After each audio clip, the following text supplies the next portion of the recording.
¿Cómo están? Vamos a iniciar una nueva unidad temática respecto a la patología cardiovascular. Los principales tópicos serán complicaciones orales y abordaje odontológico. La finalidad de este tema es que ustedes al final de esta clase estén en la capacidad de poder reconocer pacientes en riesgo cardiovascular o pacientes portadores de una enfermedad cardiovascular que aún no ha sido diagnosticada o que ha sido diagnosticada pero que lleva un mal control o el paciente no realiza un adecuado manejo de la enfermedad y puedan entonces ante estas circunstancias hacer la derivación respectiva al médico especialista en el área y sepan además aplicar las modificaciones necesarias y respectivas en el tratamiento odontológico según las circunstancias clínicas en las que se presente la patología cardiovascular. Bueno, la función del sistema cardiovascular es permitir la perfusión, es decir, la administración de sangre a los diferentes órganos y tejidos en relación con su importancia funcional y actividad que estos desarrollan. Deben saber que el funcionamiento normal del corazón para trabajar como una bomba impulsora de sangre hacia los diferentes órganos y tejidos en función de esa importancia funcional, pues depende de la adecuada integridad de todos sus componentes estructurales como son el tejido miocárdico, es decir, en este caso el músculo que se contrae requiere una adecuada integridad de ese componente muscular, del componente valvular, de la circulación coronaria y del sistema de conducción. Además, el funcionamiento cardíaco necesita de una interacción coordinada entre los factores que regulan y mantienen el volumen minuto cardíaco o volumen sanguíneo y que son la precarga, la poscarga, la contractilidad, la frecuencia cardíaca y la competencia valvular. Se define como precarga esa fuerza que distiende el músculo miocárdico en estado de relajación y que determina el nivel de elongación de la fibra antes de contraerse. Entonces, por ejemplo, ante un aumento importante y sostenido de la precarga, va a suscitarse una alteración mecánica, se va a alterar la mecánica cardíaca y esa es una de las, es uno de los factores o una de las condicionantes para la insuficiencia cardíaca. La poscarga, que dijimos que es otro de los factores que junto con los demás previamente mencionados es importante en la regulación de ese volumen minuto cardíaco. La poscarga se define como la fuerza que se opone a la eyección del ventrículo izquierdo y que determina un incremento en la tensión de este ventrículo para vencer esa oposición. Y la poscarga, por ejemplo, cuando aumenta de manera sostenida, que suele ocurrir en las estenosis, en la coartación aórtica, en la hipertensión arterial, va a mediar una sobrecarga de presión a nivel del corazón, a nivel del ventrículo, llevando entonces a la insuficiencia. Hablamos también de la frecuencia cardíaca. La frecuencia cardíaca obviamente va a aumentar en situaciones de sobrecarga de presión o sobrecarga de volumen, dificultad del llenado ventricular o alteraciones en la contractilidad de la fibra miocárdica. ¿Y por qué va a aumentar la frecuencia cardíaca? Bueno, como un mecanismo compensador para evitar que ese corazón caiga en insuficiencia. Cuando los mecanismos compensatorios claudican es cuando sobrevienen las manifestaciones clínicas y hemodinámicas de la insuficiencia cardíaca.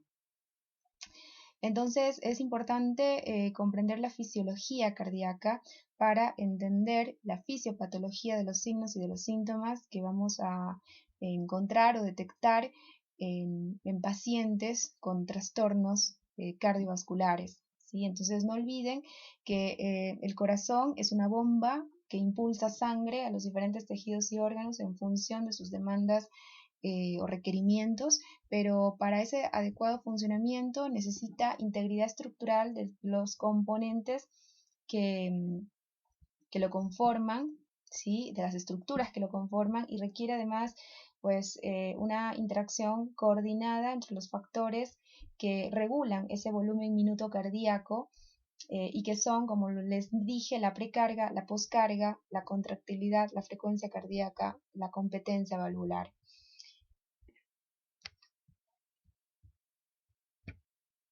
Bueno, ahora vamos a ver los signos y los síntomas con los que se suele manifestar la patología cardiovascular, porque es importante que ustedes conozcan la semiología de las enfermedades cardiovasculares y justamente para que puedan reconocer un paciente con patología cardiovascular que no ha sido diagnosticado o que ha sido diagnosticado pero que se encuentra en una fase de descompensación por mal control o mal manejo de la enfermedad y puedan dar aviso oportuno al médico tratante, ¿no? Puedan derivar al tratante, al médico especialista en el área y sepan realizar las modificaciones en función de ese reconocimiento, puedan hacer las modificaciones respectivas que requerirá el tratamiento odontológico. Entonces, la literatura plantea como signos y síntomas principales de enfermedad cardiovascular los siguientes: la disnea, el mareo, el síncope, las palpitaciones, el dolor precordial.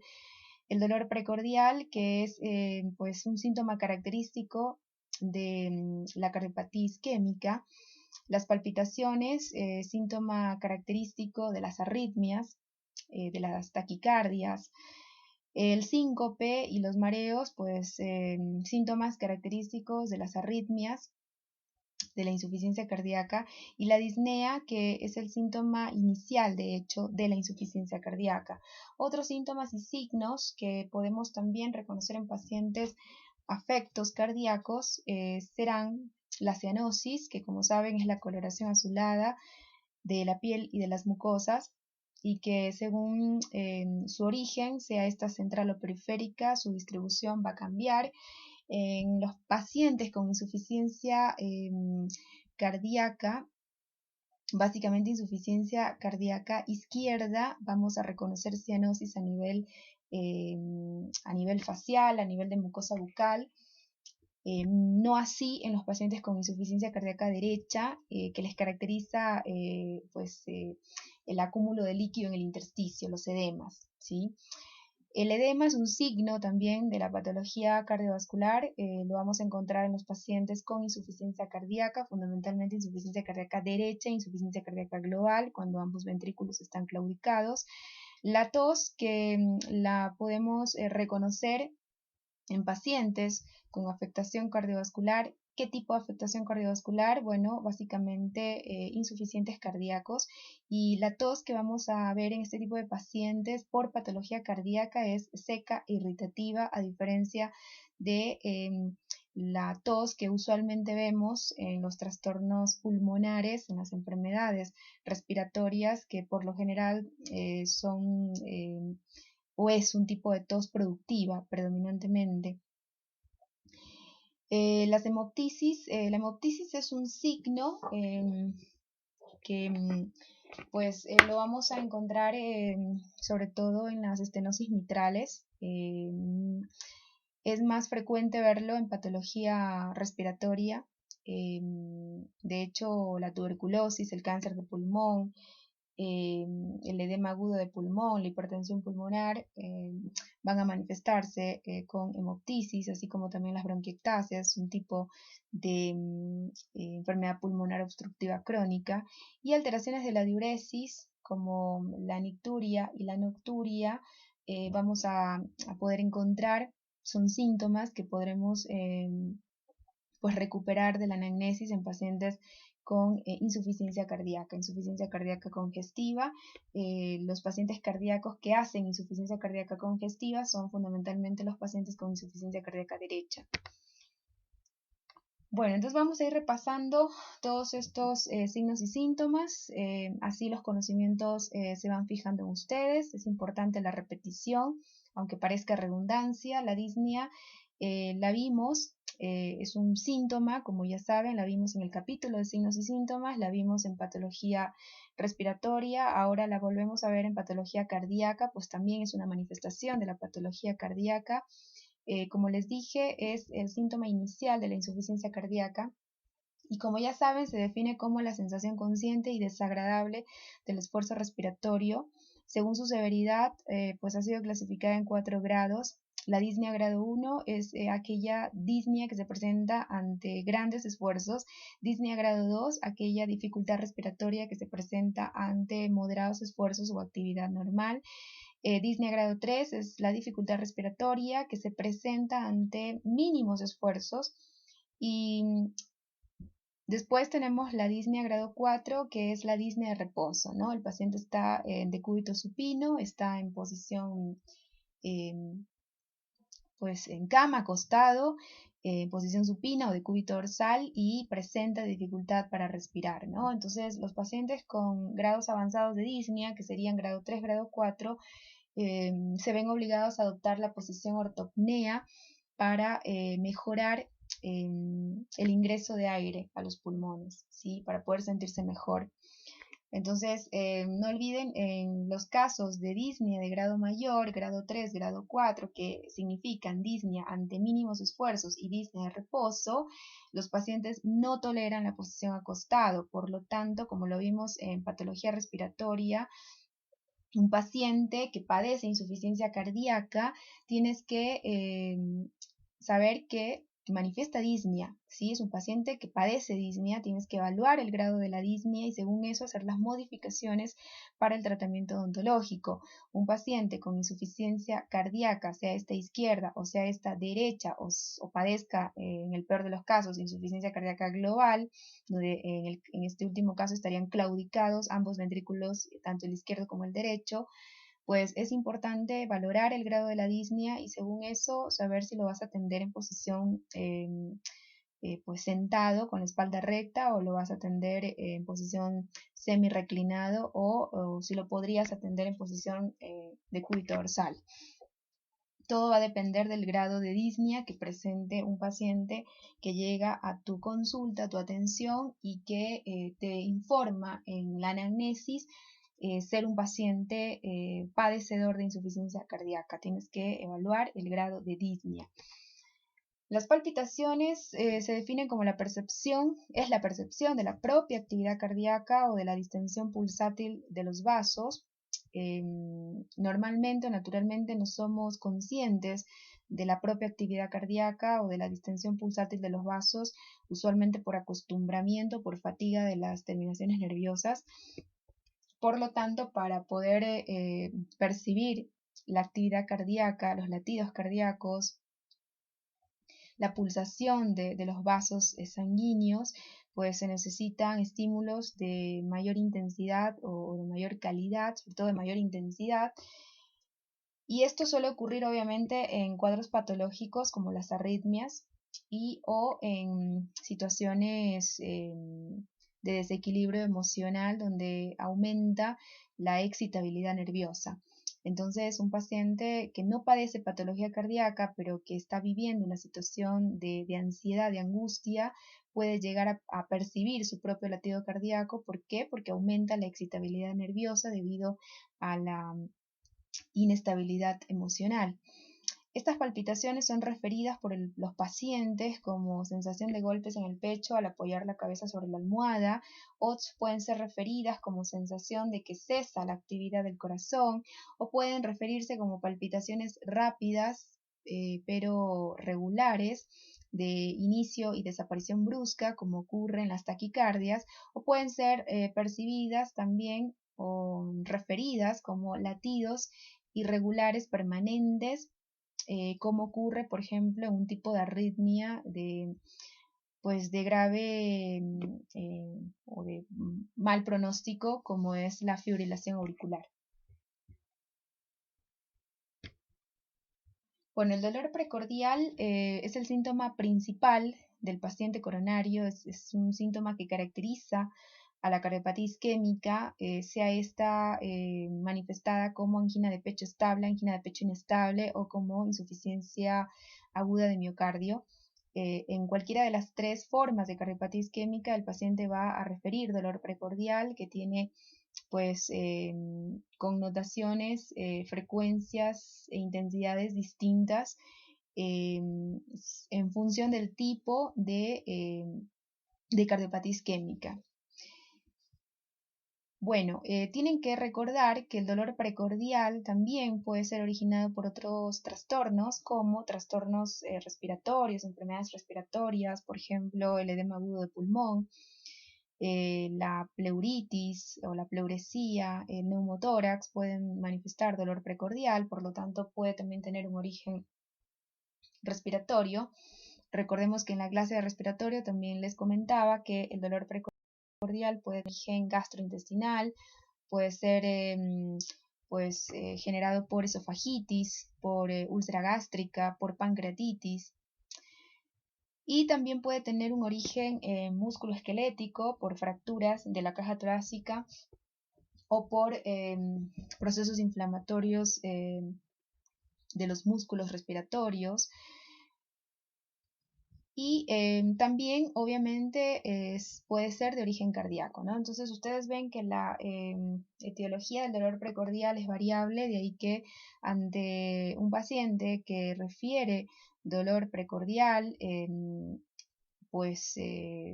es necesario realizar una exhaustiva anamnesis para determinar la posible causa de ese síntoma.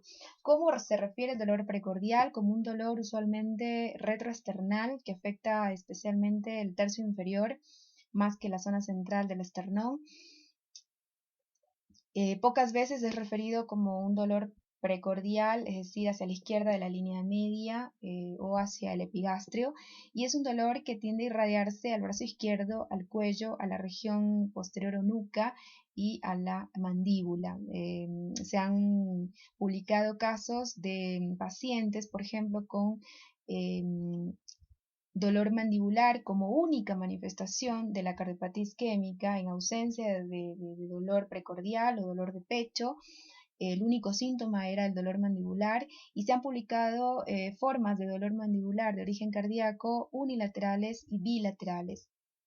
Así que muy importante ingresar dentro del diagnóstico diferencial de los dolores orofaciales, pues las posibles causas cardíacas.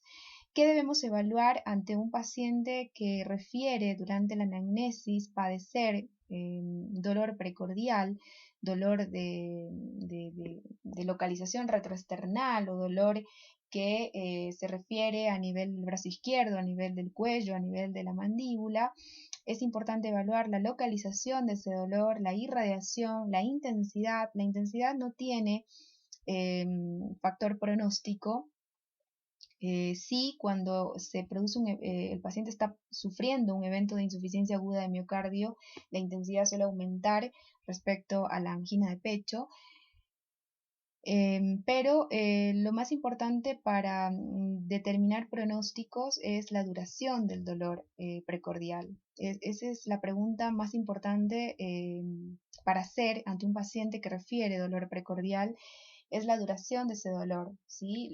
Un dolor por angina de pecho, un dolor anginoso, pues dura minutos, no más de 10 minutos usualmente, o menos de 15 minutos, raras veces se prolonga a más de 15 minutos, pero cuando la causa es un proceso anginoso, pues el dolor o la experiencia dolorosa no sobrepasa los 30 minutos. Cuando la experiencia dolorosa, el episodio doloroso dura más de 30 minutos y no cede con el reposo, no cede con la administración de vasodilatadores como los nitritos, pues hay que sospechar inminentemente de un infarto agudo de miocardio y llamar de urgencia a una ambulancia, ¿no?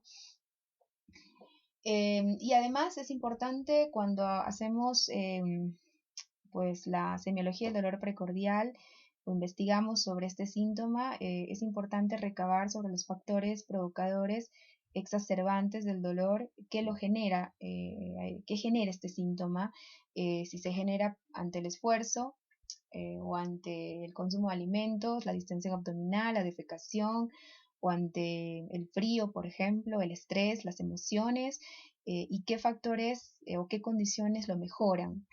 Por ejemplo, preguntar si el paciente presenta mejoría de la experiencia dolorosa ante el reposo, ante la administración de nitritos o vasodilatadores. Esos datos son muy importantes. ¿Por qué? Porque nos van a permitir pues, hacer diagnóstico diferencial de este síntoma respecto de otras causas que también lo pueden generar, como ya lo mencionamos. Ahora, cuando el paciente está experimentando un episodio de dolor precordial por infarto agudo de miocardio, además de las características mencionadas, tienen que saber que se van a disparar en sangre estas enzimas como la creatinfosfoquinasa, las troponinas, la TGO, que es un tipo de transaminasa, que es la transaminasa glutámico oxalacético, que cuando vimos enfermedades hepáticas, vimos que en las hepatitis víricas, en las tóxicas, se elevan estas transaminasas, pero dijimos que de las dos, la TGP era básicamente específica de enfermedad hepática, la TGO no, la TGO es inespecífica, puesto que no solo indica enfermedad hepática, sino también puede indicar enfermedad cardíaca. Ante la lesión del músculo cardíaco se van a liberar estas enzimas y el nivel de estas enzimas tiene valor pronóstico. ¿Por qué? Porque a mayor densidad o mayor nivel de estas enzimas en sangre, mayor severidad de la enfermedad, en este caso de la cardiopatía isquémica. Recordemos que el dolor precordial es un síntoma con el cual se manifiesta predominantemente la cardiopatía isquémica, ya sea como angina de pecho estable, angina de pecho inestable, infarto agudo de miocardio. Bueno, ¿cuál es la fisiopatología del dolor precordial? Bueno, obedece a una reducción del calibre de los vasos coronarios. Esta reducción puede ser orgánica, estructural o puede ser funcional por espasmos musculares o estructural orgánica por ateromatosis, es decir, formación de placas de ateromas, que suele ser la causa más frecuente de cardiopatía isquémica, ¿no? Obviamente esta reducción en la luz de los vasos coronarios pues va a llevar a una reducción en el aporte de sangre al músculo cardíaco, y eso va a llevar a una lesión tisular que, en función de la extensión de la lesión, del grado de desequilibrio que se instaure entre pues el aporte y las demandas de oxígeno por parte de ese músculo cardíaco, será la intensidad y la duración de este dolor precordial, las características que tenga este dolor precordial. Recuerden que ante una reducción del flujo sanguíneo al músculo cardíaco, pues esto va a generar que las células entren en estrés, por lo tanto van a experimentar necrosis, un evento llamado necrosis, con aumento de la permeabilidad plasmática de esa célula y liberación de hidrogeniones, ¿sí? de otras moléculas de daño llamadas DAMs, patrones moleculares asociados a daño, prostaglandinas, bradykininas, que lo que van a hacer es pues activar obviamente los nociceptores del dolor, las terminaciones nerviosas libres de ese músculo miocárdico, generando entonces la respuesta dolorosa.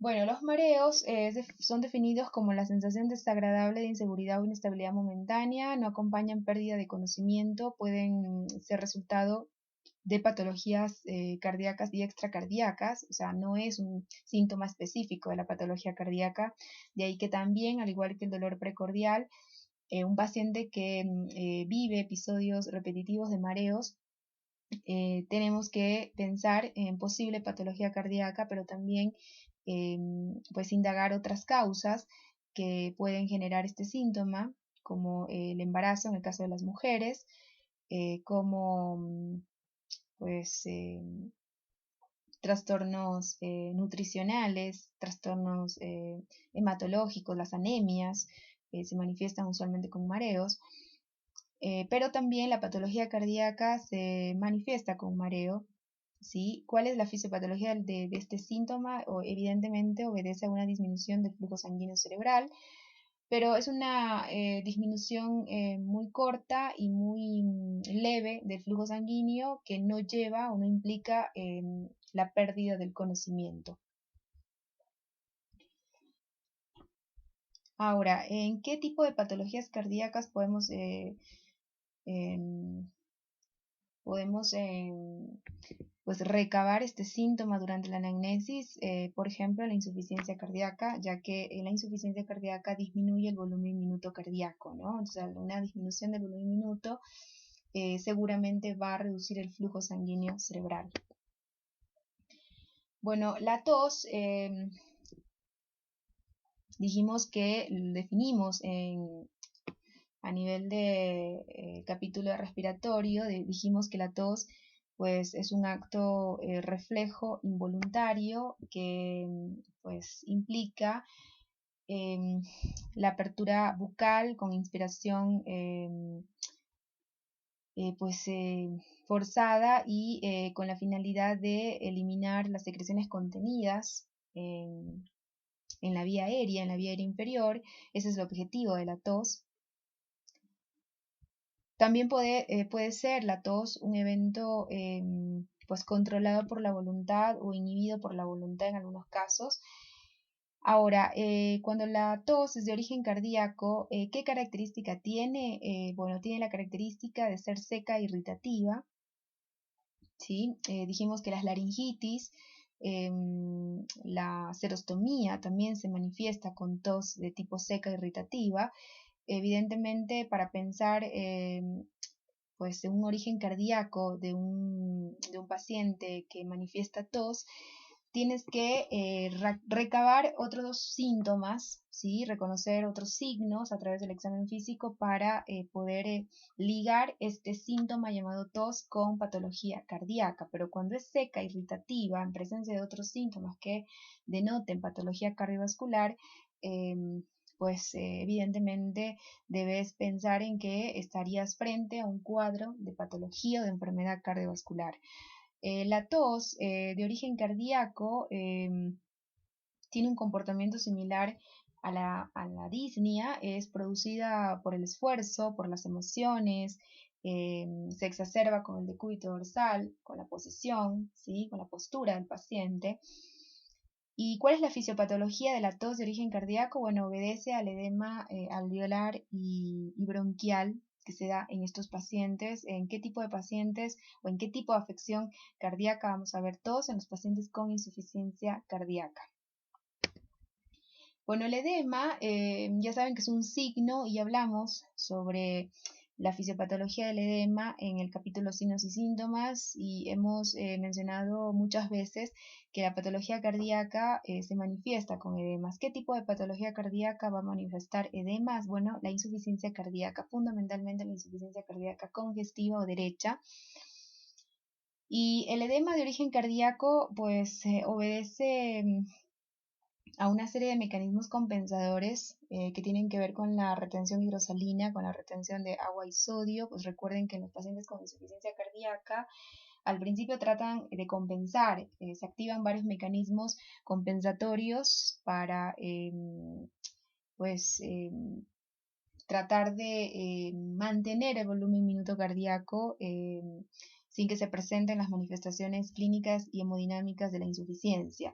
Entonces, cuando los mecanismos compensatorios claudican es cuando sobrevienen ya las manifestaciones típicas de la insuficiencia cardíaca. Una de ellas son los edemas. Y los edemas, pues, de origen cardíaco, como lo vimos anteriormente, son predominantemente de miembros inferiores, ¿sí? De tobillos en los pacientes ambulatorios, pueden darse en la zona sacra cuando el paciente vive acostado, ¿sí? Cuando no camina, y cuando se generaliza se denomina nasarca. ¿Qué características clínicas tiene el edema de origen cardíaco? No olviden que es un edema blando a la palpación, signo de Godet positivo, cianótico, indoloro. Y no se olviden la distribución. Básicamente afecta a miembros inferiores, inicia afectando miembros inferiores. Cuando progresa la enfermedad, cuando el paciente se descompensa, puede avanzar ese edema y volverse generalizado, condición que se denomina nasarca. Y en los pacientes acostados, pacientes con insuficiencia cardíaca que se la pasan la mayor parte del tiempo en cama, ese edema va a afectar la región sacra. ¿Cuál es la fisiopatología del edema de origen cardíaco? Bueno, la disminución del volumen minuto cardíaco en el insuficiente cardíaco pues va a llevar a una reducción en la tasa de filtración glomerular. Ya saben que cuando se reduce la tasa de filtración glomerular en el riñón, eso lleva a pérdida de proteína en orina, pérdida de líquido en orina, el paciente orina más, pierde líquidos, disminuye la volemia. Entonces ante esa situación se activan mecanismos compensadores como la producción de aldosterona para la retención de agua y sodio. Entonces esa retención de agua y sodio con la finalidad de aumentar la volemia se traduce clínicamente en edemas, ¿no? Edemas periféricos. Y otro mecanismo que lleva al edema, otro mecanismo patogénico que explica el edema en el paciente cardíaco es la hipoxia. Recuerden que los pacientes con insuficiencia cardíaca terminan haciendo hipoxia hipóxica, que se debe a una disminución de la presión de oxígeno en sangre arterial, y esa hipoxia pues va a generar un aumento en la permeabilidad vascular de los vasos sanguíneos. Ese aumento en la permeabilidad vascular va a generar a su vez la pérdida de proteínas, aumenta las proteínas en el líquido intersticial, disminuye entonces la presión coileodosmótica del plasma, lo cual se traduce finalmente en el signo edema. Bueno, las alteraciones de la diuresis también son síntomas que vamos a poder reconocer o pues, recabar a través de la anamnesis en pacientes con patología cardíaca. ¿Qué tipo de patología cardíaca manifiesta alteraciones de la diuresis? La insuficiencia cardíaca congestiva o derecha, cuando está claudicado el ventrículo derecho. ¿Qué tipo de alteraciones en la diuresis? Bueno, vamos a encontrar oliguria y nicturia. La oliguria se da básicamente como mecanismo compensador para tratar de mantener el volumen minuto cardíaco. ¿Cómo mantenemos el volumen minuto cardíaco? Tratando de mantener conservada la volemia. Entonces el paciente orina poco. ¿Para qué? Para mantener ese volumen minuto cardíaco, ¿no? Ya saben que la oliguria es la disminución del flujo urinario. La nicturia, ya saben, cuando vimos renal, pues vimos la definición de este síntoma y es el aumento del flujo urinario durante la noche. ¿En qué pacientes vamos a reconocer nicturia? En los pacientes con insuficiencia cardíaca descompensada, que ya hacen edemas o manifiestan edemas. Entonces cuando están acostados, cuando adoptan la posición supina o de cúbito dorsal, esos edemas comienzan a reabsorberse y eso provoca pues el aumento del flujo urinario que va a ocurrir durante la noche, que es el momento en el cual el paciente pues pasa mayor tiempo en decúbito dorsal. La hemoptisis, ya saben que es la eliminación de sangre en la expectoración, una sangre que proviene de la vía aérea inferior. Esta eliminación puede darse a través de la boca solamente o a través de la boca y la nariz. Es considerado un síntoma y es una manifestación que acompaña a la insuficiencia cardíaca. A la estenosis mitral. La estenosis mitral es causa de insuficiencia cardíaca.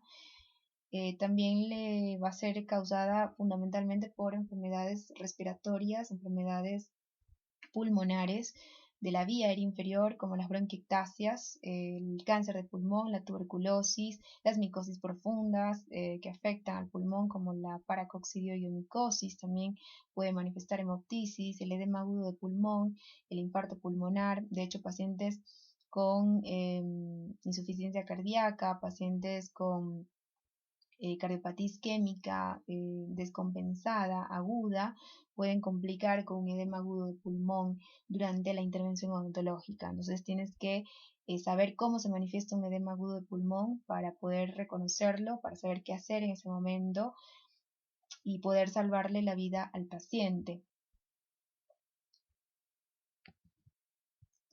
Bueno, todos estos síntomas que mencionamos y signos van a ser recabados con la anamnesis, ¿no? Y con el examen físico general rápido que hace el odontólogo. Recuerden que el examen físico general es básicamente ocupación del médico. Pero bueno, durante la anamnesis podemos recabar historia de edemas, ¿sí? O preguntar al paciente si presenta, si se ha hinchado, ¿no? En los últimos días, en los últimos meses.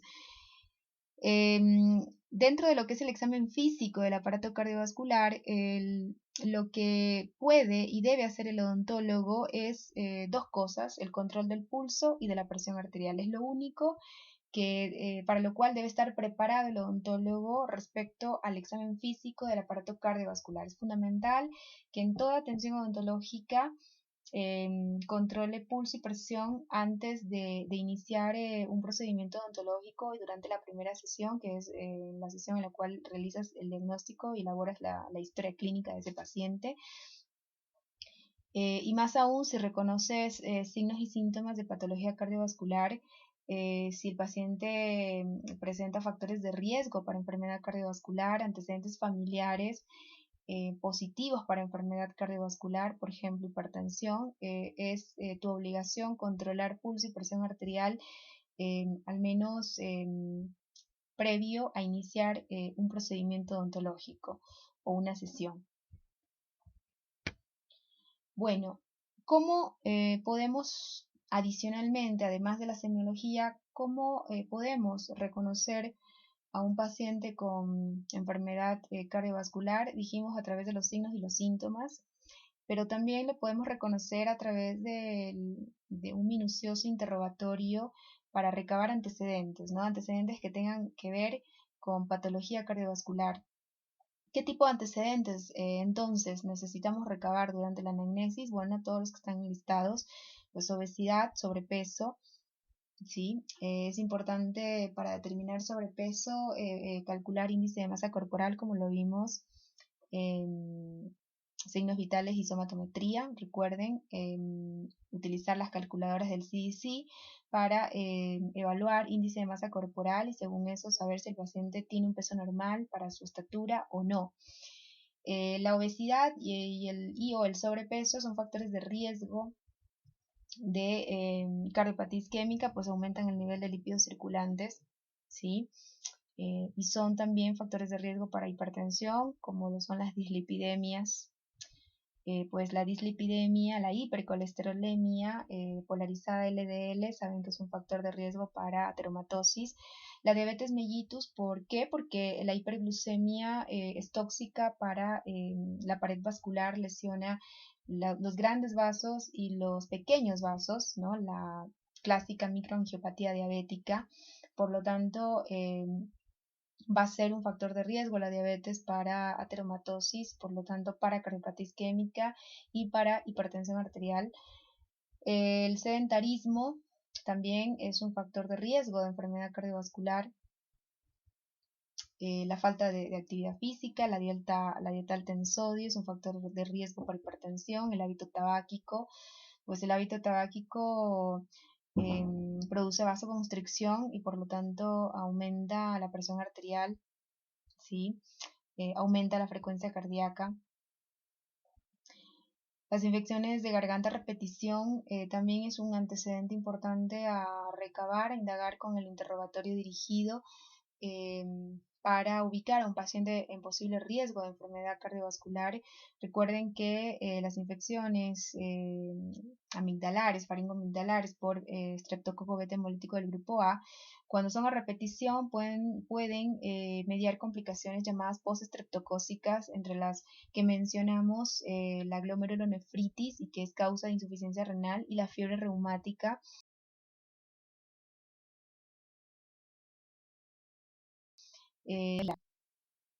Por lo tanto, ser causa de insuficiencia cardíaca, ¿no? Enfermedad renal, pues como lo vimos en la semiología de aparato nefrourinario, dijimos que la insuficiencia renal es causa de hipertensión arterial, ¿no? Las endocrinopatías, pues el hipertiroidismo, el síndrome de Cushing manifiestan hipertensión arterial, el síndrome de Addison, el hipotiroidismo se manifiestan con lo contrario, con hipotensión arterial. Tumores como el feocromocitoma, este es un tumor de la corteza suprarrenal productor de catecolaminas, las cuales serán las causantes de elevar la presión arterial. Alteraciones psíquicas, estrés, ansiedad, se sabe que son inductores de catecolaminas, liberan gran cantidad de catecolaminas, y se sabe que las catecolaminas aumentan el consumo de oxígeno y promueven la vasoconstricción, como saben, entonces aumentan la presión arterial. Hipertensión arterial es un factor de riesgo también de otras enfermedades cardiovasculares, por lo tanto es un antecedente importante recabar durante el interrogatorio, saber si el paciente es hipertenso y en qué nivel de hipertensión está ese paciente, qué tipo de tratamiento farmacológico lleva, si esa presión, esa hipertensión está controlada o no. Es importante saber todo eso.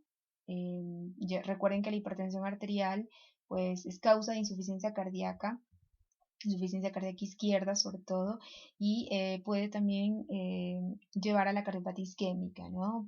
Es un factor de riesgo de cardiopatía isquémica. El embarazo pues también es un antecedente importante para sospechar de un paciente en riesgo o portador de enfermedad cardiovascular, y sobre todo indagar en historia de embarazos, cómo fue ese embarazo, qué complicaciones tuvo, si la paciente presentó preeclampsia o no. Hay pacientes que pueden superar esa preeclampsia y no quedan con secuelas, pero hay pacientes que tras sufrir una preeclampsia, que es una hipertensión aguda, durante el embarazo, pues no logran superar esa hipertensión y quedan con la hipertensión de secuela. Bueno, entonces ahora vamos a hablar de enfermedades cardiovasculares. Ya sabemos cómo se manifiestan en general las enfermedades cardiovasculares, cuáles son los síntomas o los signos que se comportan como protagónicos de determinadas patologías cardiovasculares. ¿Cómo podemos reconocer un paciente en riesgo de enfermedad cardiovascular? Recuerden, a través de la semiología, los signos y los síntomas, y a través de el recabado de antecedentes que tienen que ver con patología cardiovascular. Y vamos a hablar entonces, en primer lugar, de la hipertensión arterial, que podemos definirla como la elevación persistente de las cifras de presión sanguínea sistólica, diastólica o de ambas con respecto a los valores considerados normales para los diferentes grupos etarios. Recuerden que para definir un paciente con hipertensión arterial no es necesario que ambas presiones sistólica y diastólica estén elevadas, persistentemente elevadas. Basta con que una de las dos muestre una elevación persistente para considerar hipertensión arterial. Igualmente, el diagnóstico de hipertensión es tarea del médico, lo va a hacer el médico, no será el odontólogo quien lo haga, pero sí es importante que puedas reconocer pues a través de la anamnesis, a través del reconocimiento de factores de riesgo y a través de la medición del control de la presión arterial, puedas reconocer un paciente en riesgo de ser hipertenso, ¿sí? En el riesgo de ser ya un paciente afecto de hipertensión, saber estimar en qué nivel de hipertensión estaría y hacer una derivación correcta y oportuna al médico tratante, ¿no? En este caso el médico clínico, el médico internista, que es el médico pues, apropiado para este caso, ¿sí? Él determinará si ese paciente necesitará visitar un cardiólogo o no. Bueno, tienes que saber que antes de pensar en una hipertensión, dado valores altos que obtengas de sistólica, de diastólico de ambas, en un control rutinario durante la atención odontológica, tienes que conocer, ya lo dijimos, cuando evaluamos o hablamos de signos vitales, hay factores que modifican esta presión arterial, que influyen en la presión arterial, aumentándola o modificándola. Es el caso de la edad, ¿sí? La presión arterial tiende a aumentar con la edad, así que es un factor que tienes que considerar. La actividad física, de ahí que cuando vas a medir presión arterial previo a una atención odontológica, tienes que esperar que el paciente haya reposado unos minutos, más aún si pues llegó a la consulta corriendo o acelerado, agitado. Entonces tienes que esperar unos minutos hasta que el paciente se estabilice, se tranquilice y realizar esa medición, ¿sí? De ahí que es mejor dejarlo para el final de la historia clínica. Una vez que terminaste la anamnesis, terminaste el examen físico, pues antes de iniciar cualquier procedimiento odontológico, realizar la toma de presión arterial. También la presión está afectada por los estados emocionales, ¿sí? El estrés, la ansiedad aumentan la presión arterial. De hecho, hay un tipo de hipertensión reactiva que se llama hipertensión de bata blanca y que se basa pues, en un aumento transitorio de la presión arterial sistólica, diastólica o de ambas en un paciente sometido a estrés por pues la angustia, la preocupación, el miedo que le genera el profesional médico. Por eso se llama hipertensión de bata blanca, ¿sí? Es un tipo de hipertensión reactiva y que pues es transitoria, ¿no? Se da solo ante estímulos, ante ciertos estímulos, como en este caso es la presencia del profesional de la salud. También la presión está afectada por el ritmo circadiano. Recuerda que es más baja en la mañana, es más alta en la tarde, ¿sí? Y disminuye en la noche. Está afectada por los estados climáticos. Las zonas de altura, por ejemplo, aumentan la presión arterial respecto de las zonas que están a nivel del mar. Bueno, ahora, es importante saber que la tensión arterial, que es definida como la resultante fisiológica de la resistencia que ofrecen las paredes vasculares a la presión que ejercen sobre ellas el paso de la sangre. Esa es la definición de presión o de tensión arterial. Se consideran tres tipos de tensión arterial: la óptima, la normal y la normal alta.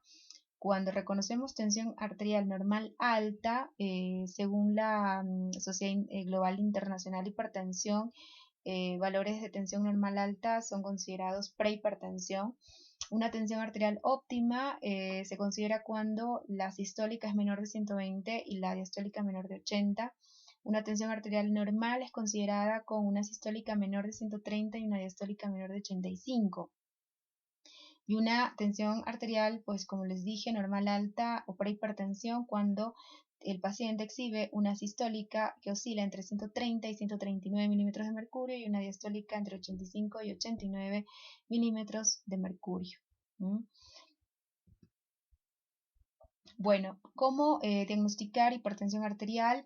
Deben saber por cultura general, según la Organización Mundial de la Salud, pues para diagnosticar hipertensión arterial el médico debe practicar como mínimo 3 lecturas con un intervalo de 5 minutos cada una y en 2 ocasiones distintas.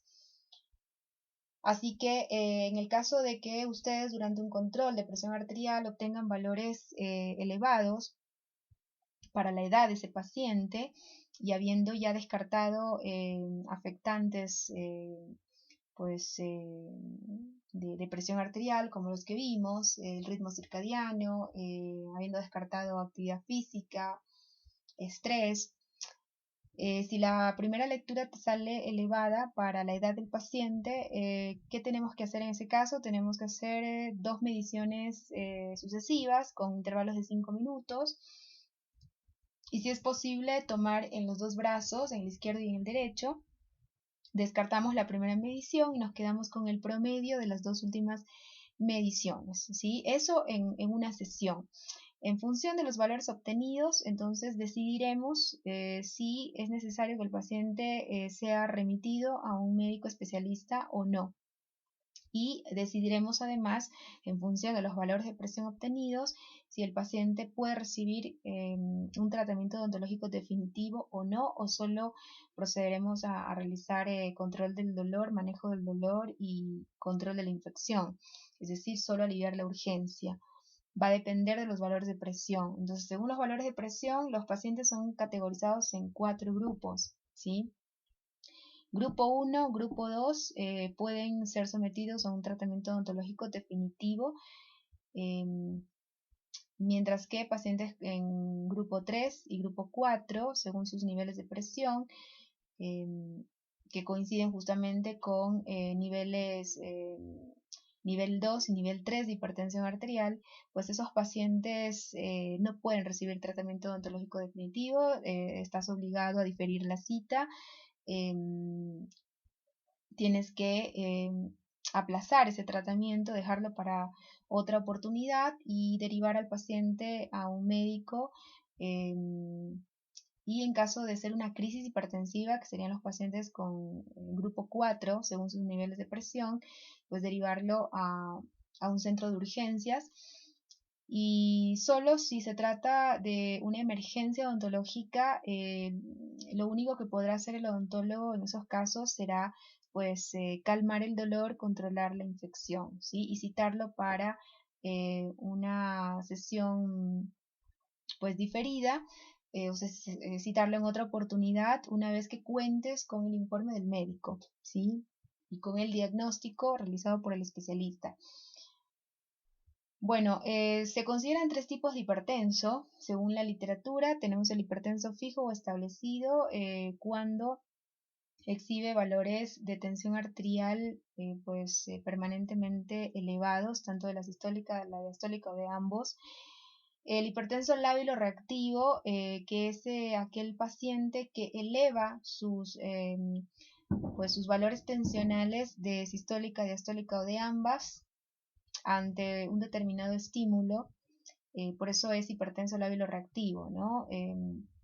Son formas transitorias de hipertensión que se presentan solo ante el estímulo, como por ejemplo la hipertensión de bata blanca, y después se reconoce también el hipertenso fronterizo borderline, que es aquel paciente que muestra ocasionalmente valores de presión diastólica iguales o superiores a 90 milímetros de mercurio.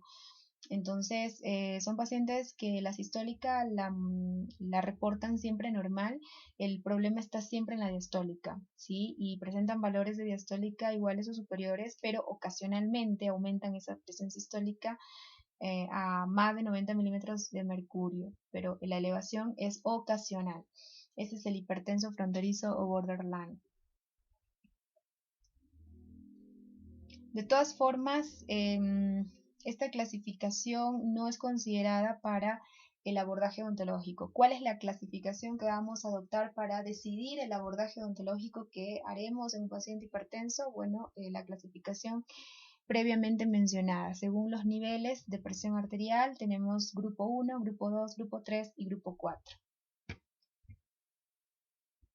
Bueno, aquí justamente tenemos los niveles ya de hipertensión. Recuerda que pacientes con niveles de presión o de tensión arterial óptima o normal estarían dentro del grupo 1. Grupo 2 abarca pacientes con prehipertensión, ¿sí? Es decir, con valores de tensión arterial normal alta.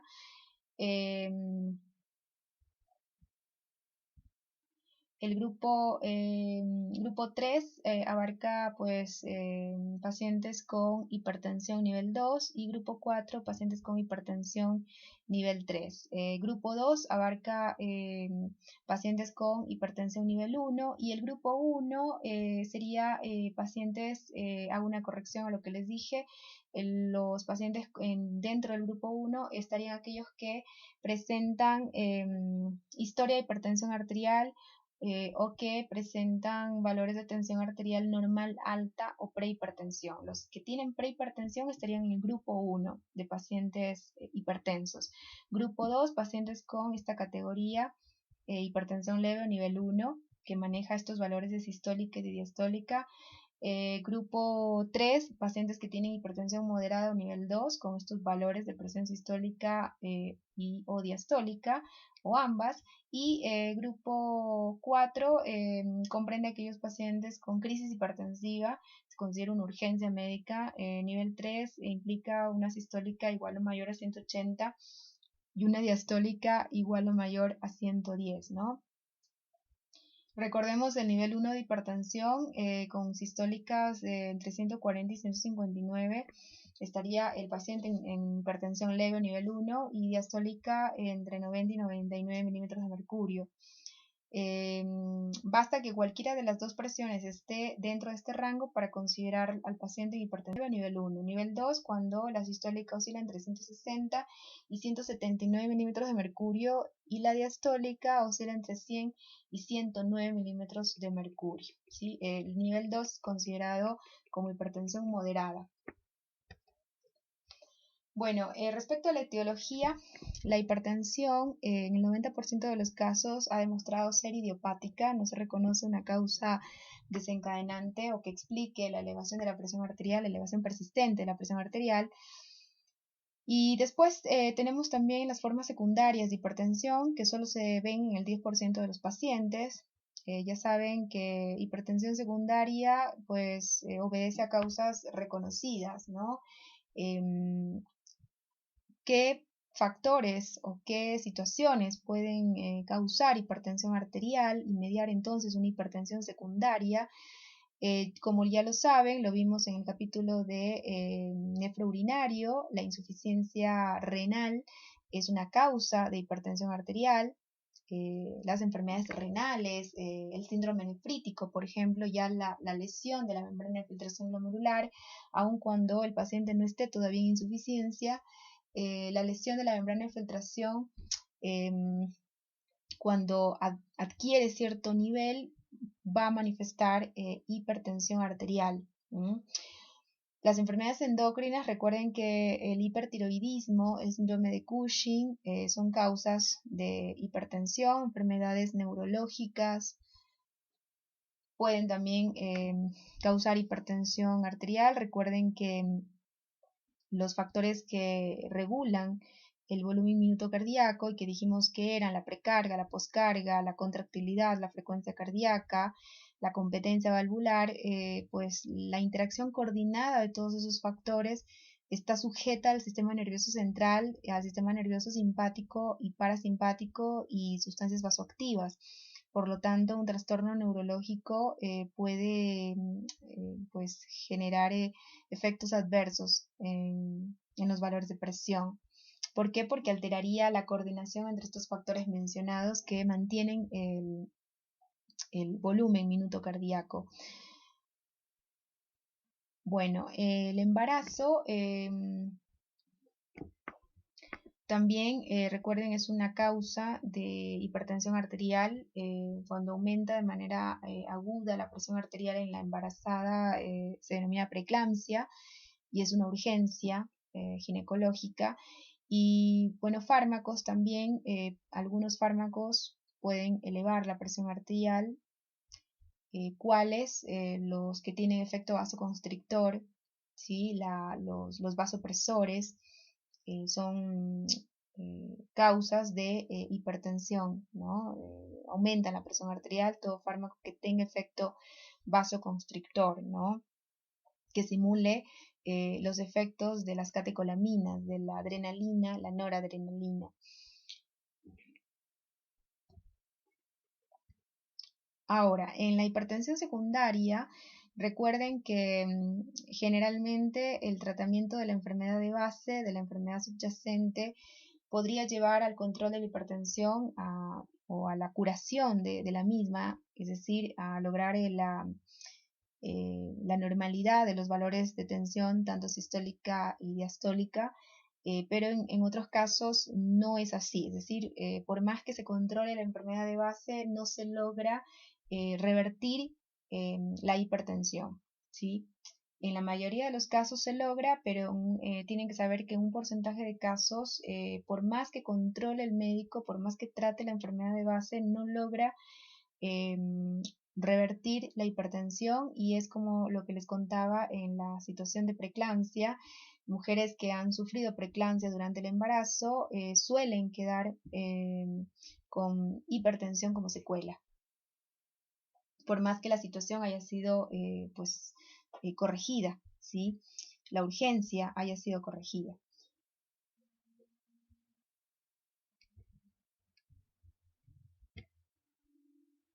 Bueno, respecto a las manifestaciones clínicas de la hipertensión, esta puede presentarse asintomática y sintomática. Tienen que saber que en la mayoría de los casos la hipertensión es asintomática. ¿Cuándo va a ser sintomática la hipertensión? Cuando ésta aumenta en severidad. ¿Qué tipo de síntomas presenta un paciente hipertenso? Bueno, las cefaleas, que son básicamente de localización occipital, la epistaxis, que es la eliminación de sangre vía nasal, que la veremos, es un signo que se verá solamente en pacientes con hipertensión severa, por ejemplo, pacientes con nivel 2, nivel 3 de hipertensión, el tinnitus, que es los zumbidos en el oído, es típico también de pacientes hipertensos que están en niveles moderados avanzados. Las parestesias también es un síntoma, es una manifestación de hipertensión arterial severa. No vamos a tener este síntoma en pacientes con hipertensión leve, ¿no? Las palpitaciones también es un síntoma de la hipertensión. Lo puedes ver en formas leves moderadas. El dolor precordial, que lo vas a ver pues en formas también moderadas o severas ya de hipertensión. Pacientes descompensados básicamente, pues ya indicaría una complicación de la hipertensión, ¿sí? Saben que el dolor precordial es el síntoma característico de la cardiopatía isquémica. Respecto del tratamiento, pues simplemente como forma cultural, para que sepan, para que tengan conocimiento, la hipertensión arterial es una enfermedad que pues requiere un manejo tanto farmacológico y no farmacológico. Dentro del manejo no farmacológico es importante la dieta, el cambio en el estilo de vida, la actividad física. La dieta tiene que ser hiposódica, bajar de peso para los pacientes con sobrepeso o con obesidad, eliminación o supresión de hábitos tóxicos. El hábito tabáquico es fundamental, que el paciente hipertenso deje todo tipo de hábito tóxico. El consumo pues de café también, un paciente hipertenso no puede consumir café de manera pues frecuente o habitual, puesto que la cafeína, como la cocaína, son vasoconstrictores, ¿sí? Son estimulantes, entonces son vasoconstrictores porque estimulan la liberación de catecolaminas. Y saben que la vasoconstricción pues aumenta la presión arterial, ¿no? Y después la parte farmacológica, y dentro del control de la presión arterial, estos son todos los grupos de fármacos, de drogas que tienen efecto antihipertensivo dentro de todo pues la gama de fármacos antihipertensivos. Tenemos los diuréticos, que van a bajar la presión arterial. ¿Por qué? Porque disminuyen la volemia, favorecen la diuresis, es decir, la pérdida de líquido en orina. Y, por ejemplo, un diurético típico es la furosemida, simpaticolíticos como la metildopa, ¿sí? Que lo que hace es pues, comportarse como un agonista de los receptores alfa-2 adrenérgicos, evitando de esta manera la estimulación del simpático, es decir, ocupa esos receptores evitando que el simpático pueda, a través de las catecolaminas, activar esos receptores alfa-adrenérgicos, mediando todos los efectos que media el simpático a nivel tanto cardíaco, renal, a nivel vascular. Los beta bloqueantes, como por ejemplo el propanolol, los beta bloqueantes tienen efecto antihipertensivo. ¿Por qué? Porque bloquean los receptores beta 2 adrenérgicos que están a nivel vascular, evitando de esta manera pues, o aislándolos de la acción del simpático, ¿no? Inhibidores de la enzima conversora de angiotensina también es un grupo de medicamentos que se pueden administrar para controlar la hipertensión, para tratar la hipertensión. Bloqueantes de los canales de calcio también es otra alternativa, como nifedipino, por ejemplo, amlodipino.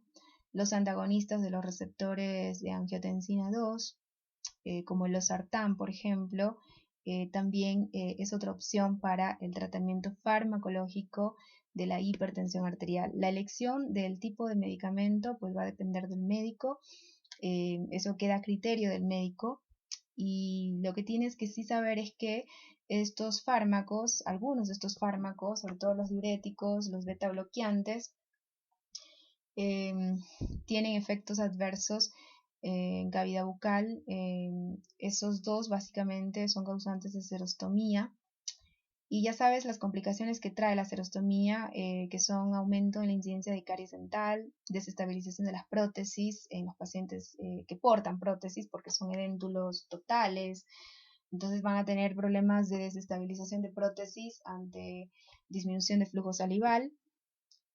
Y este es un efecto colateral que, como les mencioné, lo vas a ver básicamente en hipertensos que llevan control de la enfermedad con diuréticos y beta bloqueantes. Después también la metildopa, los beta bloqueantes, los bloqueadores de canales de calcio, reacciones liquenoides, y el nifedipino, por ejemplo, ha sido relacionado con efecto de hiperplasia gingival. Entonces, hay medicamentos antihipertensivos que pueden generar como efecto colateral en boca hiperplasia gingival.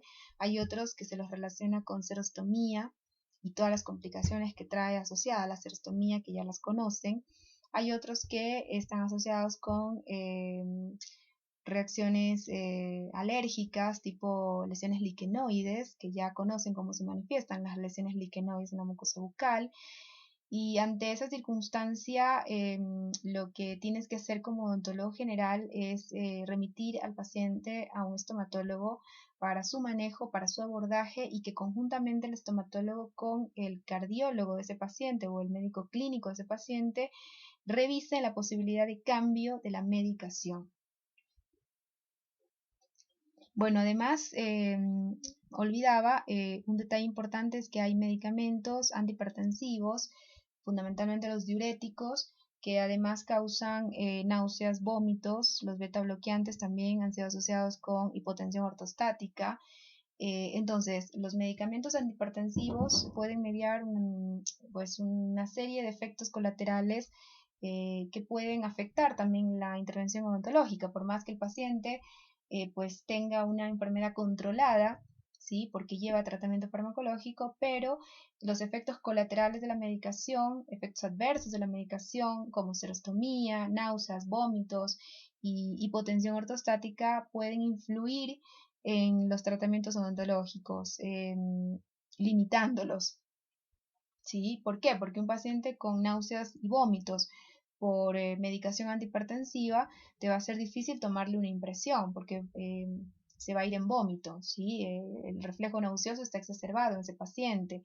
Un paciente con hipotensión ortostática, pues tienes que tener mucho cuidado cuando lo induces a cambios de posición, ¿no? El cambio de posición tiene que ser gradual, muy gradual, para minimizar ese efecto adverso de muchos de los medicamentos antihipertensivos. Y después, un paciente que por medicación antihipertensiva presenta como efecto adverso serostomía, pues la falta de saliva también va a ser una limitación en muchos tratamientos odontológicos.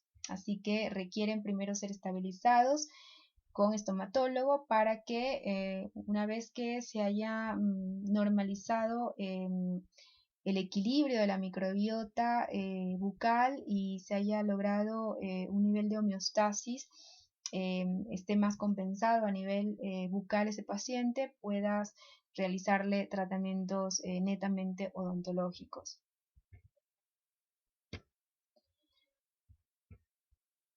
Bueno, respecto a las manifestaciones bucales de la hipertensión arterial, no existen manifestaciones bucales específicas de hipertensión arterial. Si bien un paciente con hipertensión severa, hipertensión moderada severa, puede sangrarte durante un procedimiento invasivo si el paciente no está controlado, Las gingivorragias son muy raras, gingivorragias espontáneas son muy raras en pacientes hipertensivos, tienen que estar muy descompensados en un estadio muy avanzado de la enfermedad para que el mismo manifieste una gingivorragia espontánea por hipertensión. Sí va a ser común, obviamente, los sangrados postraumáticos o postquirúrgicos en pacientes hipertensos que fueron intervenidos para una cirugía oral, una cirugía bucodental y que no tuvieron niveles controlados de presión. Obvio que te va a sangrar una vez durante el procedimiento y después del procedimiento. De ahí la importancia de controlar periódicamente los valores de presión, ¿no? Más aún si el paciente tiene antecedentes, tiene factores de riesgo para hipertensión arterial o tiene historia de hipertensión arterial. Las complicaciones orales, sí vamos a tener complicaciones orales básicamente por la medicación antihipertensiva y no por la enfermedad en sí mismo.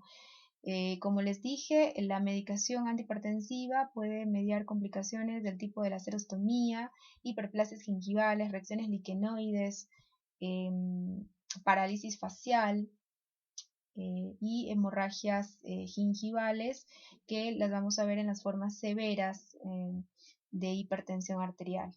Igual la parálisis facial la vamos a poder ver en formas severas de hipertensión arterial, ¿no? Una hipertensión es nivel 3, una crisis hipertensiva te puede llevar a una parálisis facial.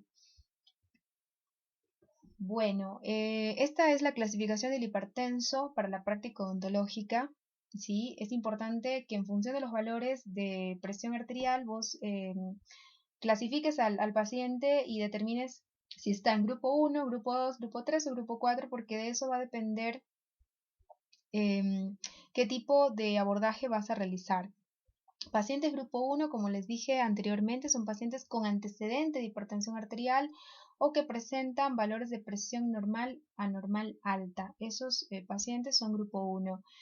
Grupo 2, pacientes con hipertensión arterial leve, es decir, nivel 1. Grupo 3, pacientes con hipertensión arterial moderada, es decir, nivel 2 de hipertensión. Recuerden una sistólica entre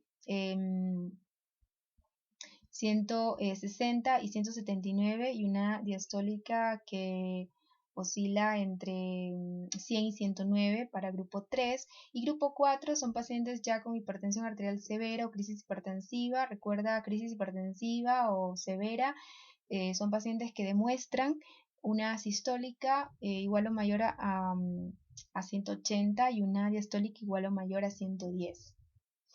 Ahora bien, ¿cómo haremos el abordaje odontológico? Bueno, un paciente en grupo 1 y grupo 2 pueden recibir tratamiento odontológico definitivo, así que en ellos no necesitarás ningún tipo de modificación.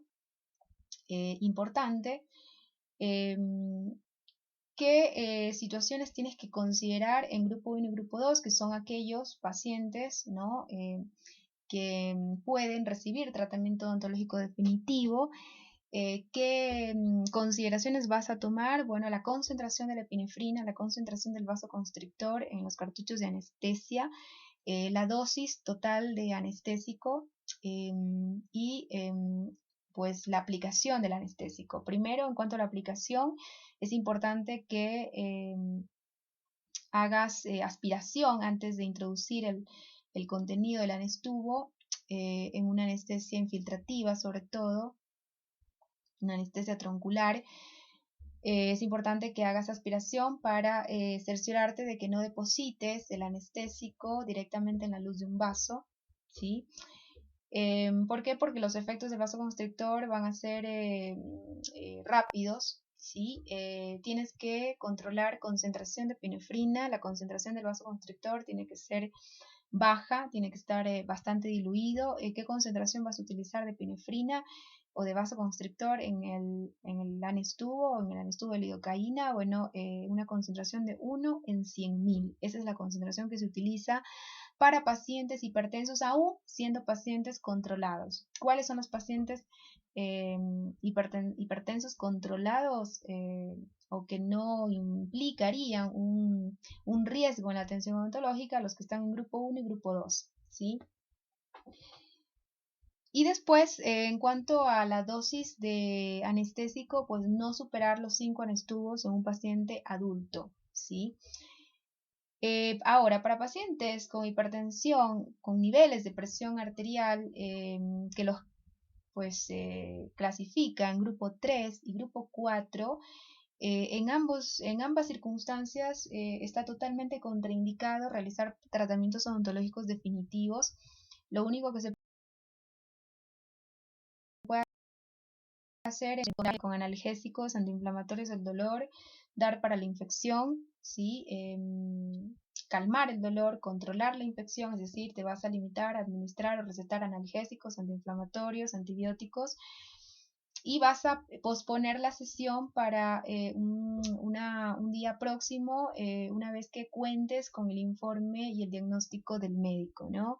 En pacientes que están en grupo 3, pues puedes, como lo dije, pues aplazas la sesión y puedes derivar a un médico de consulta ambulatorio al paciente, pero si el paciente está en una crisis hipertensiva, tienes que llamar a la ambulancia para que lo vaya a ver al consultorio en el cual lo estás atendiendo. O sea, paciente grupo 4, recuerda, es una crisis hipertensiva, ¿sí? No basta con aplazar la sesión y calmar la urgencia dental en caso de que el paciente haya llegado con una odontalgia o con alguna urgencia odontológica. No puedes hacerle nada de procedimiento, solo vas a prescribir analgésicos, antiinflamatorios, vas a dar para la infección y tienes que llamar una ambulancia para que lo lleve al paciente, ¿no? Para que lo retire y lo lleve hacia un centro hospitalario. En los pacientes grupo 3, lo mismo, ¿no? En este caso se podría derivar al paciente al médico sin necesidad de llamar a la ambulancia, ¿no? Recuerda que el grupo 3 son pacientes con hipertensión nivel 2, hipertensión moderada.